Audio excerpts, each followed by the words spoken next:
Shalom, salam berkat dari kami untuk pendengar sekalian. Saat ini pendengar akan diberkati dengan program Hari Ini Harinya Tuhan bagian yang ke-8. Sebuah program rohani tentang doktrin Alkitab yang menolong kita untuk semakin tertanam dalam kebenaran firman dan bertumbuh dalam kemuliaan. Bersama hambanya, Pendeta Gilbert Lumwendo, STH. Banyak orang merasa doktrin Alkitab sebagai sesuatu yang membingungkan. Tetapi tahukah saudara bahwa doktrin Alkitab intinya adalah memahami Alkitab dengan benar, dengan pemahaman yang sistematis, sehingga kita terus dapat tertanam di dalam kebenaran firman, sehingga kita terus bertumbuh di dalam kemuliaan Allah. Buka hati saudara sekalian untuk menerima berkat-berkat firman-Nya hari ini. Salah satu ajaran di dalam Alkitab yang sampai hari ini masih terdapat banyak perbedaan, banyak pertentangan adalah masalah tentang kerajaan 1000 tahun.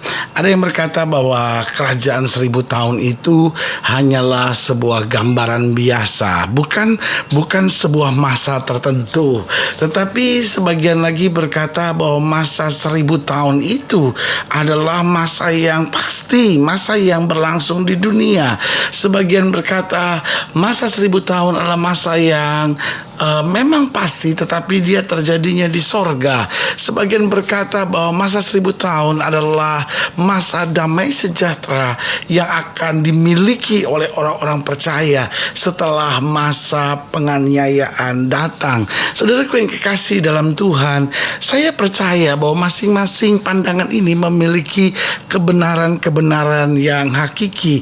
Dan kalau kita mau jujur, masing-masing pandangan kita tetap masih ada kekurangan dan kelemahannya, karena tetap dasar dari segala sesuatunya hanyalah firman Tuhan.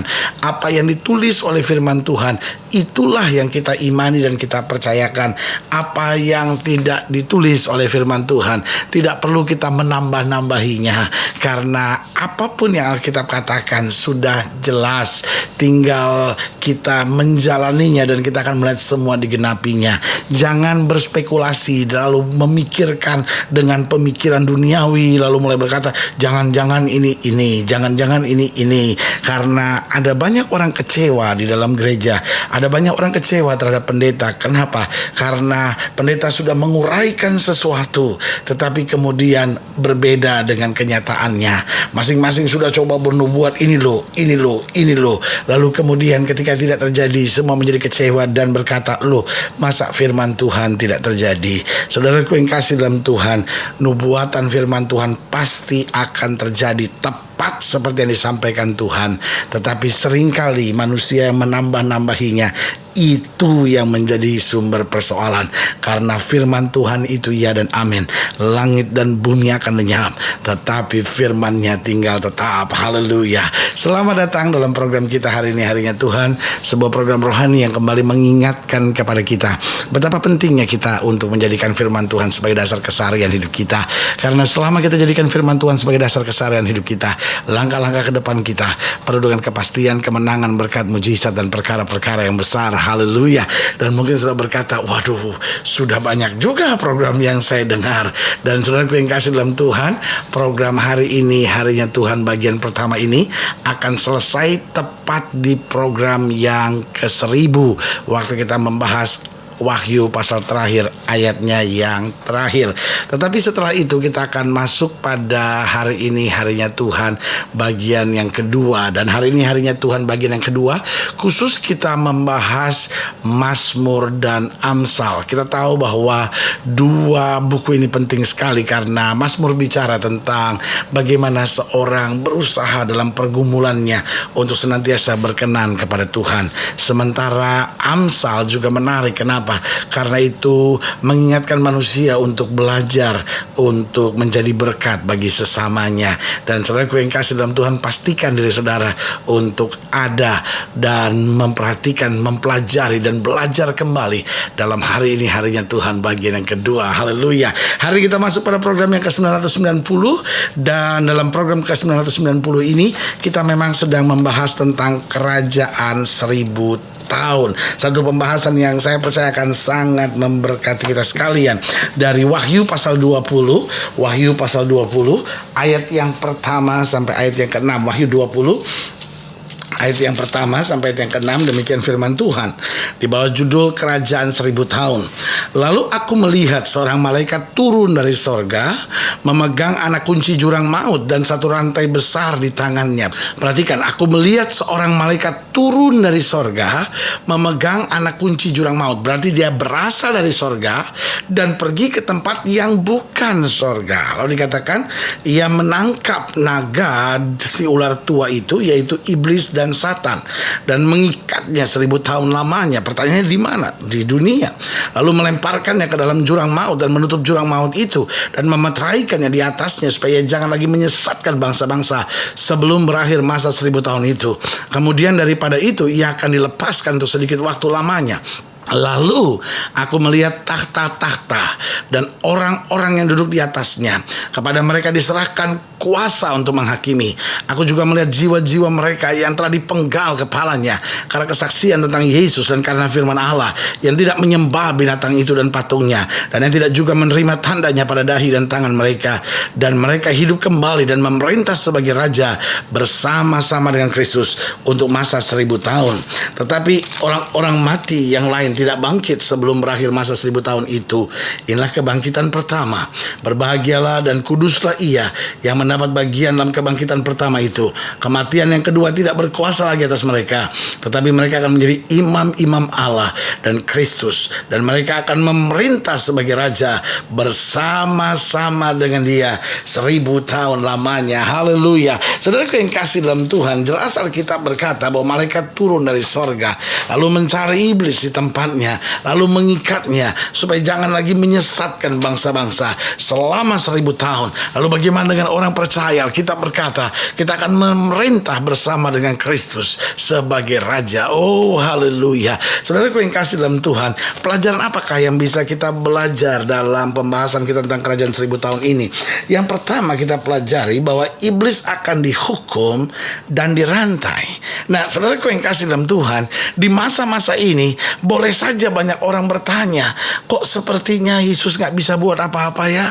Orang Kristen diancam, dibunuh, gereja dibakar, kita berdoa, kok kayaknya Tuhan gak bertindak apa-apa? Kayaknya kok setan begitu kuat, kok pelacuran bisa ada di mana-mana, perjudian bisa ada di mana-mana, kok dukun bisa buat mujizat-mujizat yang hebat, sementara kita doa kok gak terjadi apa-apa?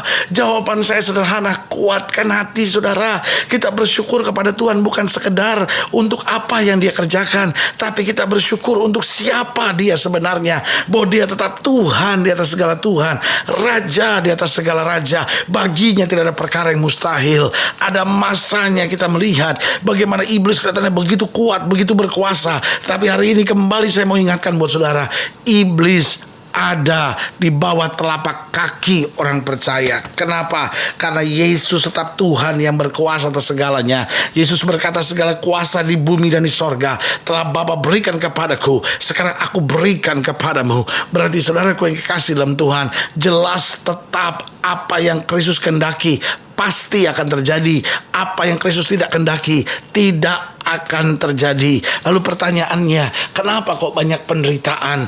Jelas yang pertama, karena Allah memberikan kehendak bebas. Berarti kalau orang memang memilih untuk menderita, orang memang memilih untuk hidup dalam dosa, orang memang memilih jalan-jalan setan, Kristus mengizinkannya, bukan sesuatu yang memang dikehendakinya, tetapi sebagai ikatan perjanjiannya, bahwa ketika Allah menciptakan manusia, Allah memberikan kehendak bebas. Tetapi yang kedua, mengapa Allah mengizinkan penderitaan? Jawabannya sederhana, karena Allah kita turut bekerja sama dalam segala perkara untuk mendatangkan kebaikan. Berarti ketika manusia memang memilih untuk penderitaan, Kristus mengizinkannya. Tetapi jika manusia sadar, manusia bertobat, manusia berbalik, maka kita akan diselamatkan akan diberkatinya dengan penuh kelimpahannya. Haleluya. Jadi apa yang terjadi kerajaan 1000 tahun? Yang pertama, iblis akan dihukum dan dirantai. Itu bicara kepada kita bahwa Yesus tetap berkuasa atas segala-galanya. Yang kedua, apa yang kita belajar dalam peristiwa di kerajaan 1000 tahun? Yang kedua, orang percaya akan duduk untuk memerintah bersama dengan Kristus. Karena itu kita harus sadar bahwa saat-saat ini kita diproses, saat-saat ini kita dibentuk, memang keras, memang sakit. Tetapi ingat, ini proses pembentukan untuk menjadi raja yang berkuasa, saudara-saudara. Berarti apapun yang Kristus bentuk dalam hidup kita, itu memang persiapan untuk memerintah. Saudara perhatikan bahwa latihan untuk menjadi kopral itu sangat berbeda dengan latihan untuk menjadi jenderal. Saudaraku yang kasih dalam Tuhan, sekolah untuk menjadi kopral dibanding sekolah untuk menjadi jenderal sangat berbeda sekali. Makin tinggi pangkat seseorang, makin berat tanggung jawab dan latihannya. Begitupun yang Kristus sedang kerjakan, makin berat tantangan yang sedang kau hadapi, berarti Allah sedang mau mengangkat makin tinggi bagi kemuliaan namanya. Haleluya. Karena itu yang ketiga, apa yang akan terjadi dalam kerajaan 1000 tahun? Kita belajar tentang syarat untuk menang di kerajaan 1000 tahun, yaitu hidup di dalam kekudusan. Karena kalau sudah lihat pada ayat yang ke-6, di ayat yang ke-6 jelas dikatakan di sini, berbahagia dan kuduslah ia yang mendapat bagian dalam kebangkitan pertama itu.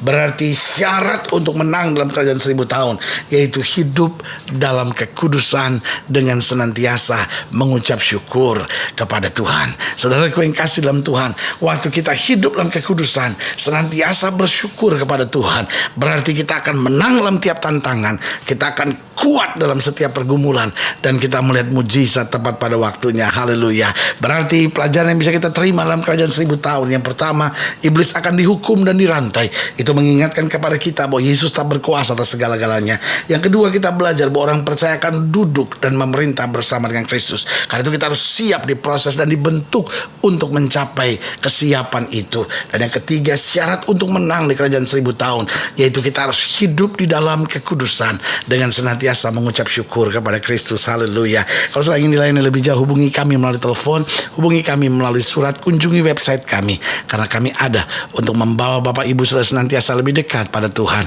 dan mengalami kasih kuasa mujizat yang luar biasa. Haleluya. Secara khusus melalui program ini, saya juga mau berdoa buat siap yang sakit, siap yang berbeban berat.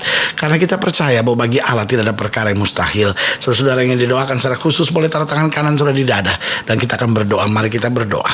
Bapa, dalam nama Yesus, hamba berdoa buat yang sakit, hamba doa buat yang berbeban berat, hamba doa buat setiap mereka yang sedang dalam kesulitan, tantangan, masalah, penyakit, apapun yang mereka butuhkan. Bapa, hamba berdoa di dalam nama Yesus, anugerah Tuhan, mujizat, kuasa Tuhan berlaku, sehingga hari ini menjadi hari kemenangan, hari berkat, hari mujizat, di mana kami melihat jamahan Tuhan dalam hidup kami. Di dalam nama Yesus kami berdoa. Haleluya. Amin. Saudaraku yang kasih dalam Tuhan, kita sudah berdoa. Ingat, Allah tidak pernah lalai menepati janjinya. Inilah saatnya buat kita untuk bangkit, bersemangat, bersuka cita dalam menghadapi segala perkara. Karena kita tahu Yesus tidak pernah gagal. Yang terbaik Dia berikan buat kita, karena Dia mengasihi kita dengan cinta yang kekal. Doa saya menyertai saudara. Sampai berjumpa pada program berikut, dan jangan lupa, jadikan hari ini harinya Tuhan. Haleluya.